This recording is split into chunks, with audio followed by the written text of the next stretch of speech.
এই কথোপকথনের মাঝে দৃষ্টি গভীর চিন্তায় পড়ে যায়। তার মনে পড়ে যায় দাদুর বলা একটা কথা, দৃষ্টি বেটা, শিভাম তোমার জন্য একজন ভালো জীবনসঙ্গী। আর একটা কথা মনে রেখো, যখনই তুমি বা নারাং ইন্ডাস্ট্রির সমস্যায় পড়বে, শুধুমাত্র শিভামই তোমাকে তা থেকে উদ্ধার করবে। তুমি কি বলতে চাইছো? যথেষ্ট হয়েছে, সবাই চুপ করুন প্লিজ। ঋষভ, তুমিও।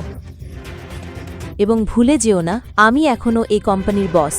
ডিসিশন মেকিং পাওয়ার এখনও আমার হাতেই আছে। যা কিছু হবে সেটা আমার সিদ্ধান্তেই হবে। শিবম, তুমি বলো, তুমি কি বলতে চাও?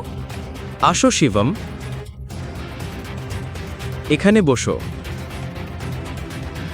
প্রথমে আমি কোম্পানির শেয়ার হোল্ডার আর ইনভেস্টরদের ডিটেলস চাই, তারপর ব্যালেন্স শিট দেখতে হবে, তারপরই আমি কিছু বলতে পারবো।